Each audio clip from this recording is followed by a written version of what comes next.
Pemirsa, Pemprov DKI Jakarta mengingatkan jika lonjakan kasus positif terus naik, maka ibu kota akan kembali ke masa PSBB awal. Kini mobilitas warga di transportasi umum seperti kereta rel listrik dan pasar tradisional diawasi, mengingat penyebaran COVID-19 didominasi orang tanpa gejala.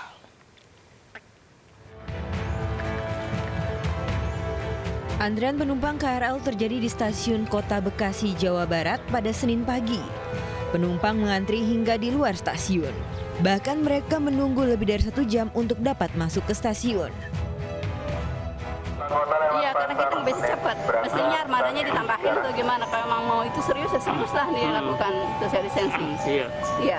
Memang kalau tiap Senin begini terus, Bu? Tiap Senin? Tiap Senin? Iya. Ibu terlambat nggak kalau kerja? Gitu? Lambat lah. Ya, terganggu nggak? kalau dibilang social distancing kan dempet-dempetan kayak gini, Iya. sama aja Masih tetap ya? masih tetap ya? karena di kereta walaupun di ada jaga jarak, tapi kan ini tetap masih lumayan dempet-dempet. Iya. Berapa lama Mbak antrian ini? 1 jam, setengah jam lah, setengahnya 1 jam lah. Terganggu juga ya Mbak ya? Iya. Meski telah diawasi, tak jarang penumpang berdesakan bahkan abaikan jarak fisik saat masuk ke stasiun. Di stasiun Bojonggede, Kabupaten Bogor, Jawa Barat juga terlihat pemandangan yang sama pagi tadi. Ratusan penumpang KRL mengantri hingga ke jalan. Mereka harus menunggu lebih dari 30 menit untuk masuk stasiun. Sementara itu, ratusan penumpang KRL yang beralih ke bus gratis tujuan Jakarta ternyata membludak di stasiun Bogor pagi tadi. Mereka mengantri untuk menaiki bus dengan tujuan stasiun Juanda, Sudirman, dan Manggarai. Penyediaan transportasi ini untuk mengurangi kepadatan penumpang KRL mengingat masih di tengah pandemi COVID-19.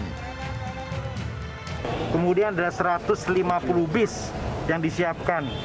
Ada 75 dari Kemenhub, 75 dari Provinsi Jakarta, 10 di Polda Amri, 140 di sini. Dan kita lihat sangat membantu untuk mencairkan penumpang. Jadi jam segini kalau minggu lalu sedang penuh-penuhnya, sekarang sudah relatif kosong malah.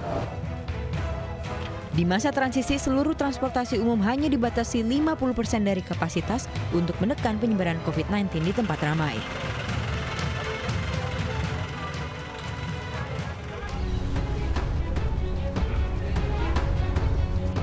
...41 dari 124 pedagang terkonfirmasi positif COVID-19 berdasarkan uji swab di Pasar Tradisional Cempaka Putih, Jakarta. Pasar ini pun ditutup hingga 3 hari ke depan. Disinfeksi pun akan dilakukan di pasar. Sementara setelah ditutup selama 3 hari, Pasar Sunter Podomoro kembali dibuka.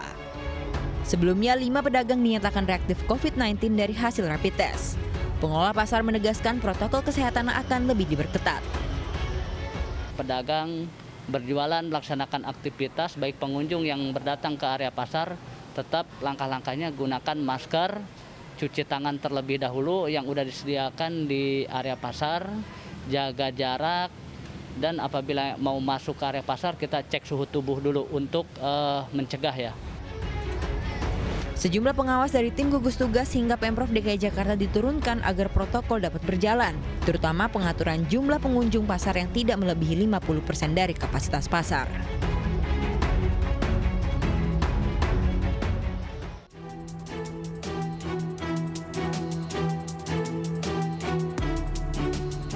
Terjadi lonjakan kasus positif COVID-19 pada pekan kedua setelah masa transisi fase kedua DKI Jakarta. Angka positivity rate Jakarta melonjak 2 kali lipat menjadi 10,5%. Padahal angka aman dari rata-rata kasus positif atas hasil PCR seharusnya di bawah 5%.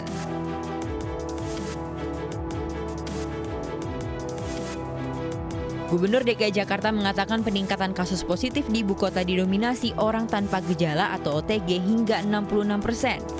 Anies pun menegaskan jika lonjakan kasus positif masih terjadi di ibu kota, maka akan kembali ke masa PSBB awal. Jakarta mengalami lonjakan kasus tertinggi. Saya ingatkan kepada semua, jangan sampai situasi ini jalan terus sehingga kita harus menarik rem darurat atau emergency brake. Bila itu terjadi, maka kita semua harus kembali dalam rumah. kegiatan perekonomian terhenti, kegiatan keagamaan terhenti, kegiatan sosial terhenti. Kita semua yang akan merasakan kerepotannya bila situasi ini berjalan terus.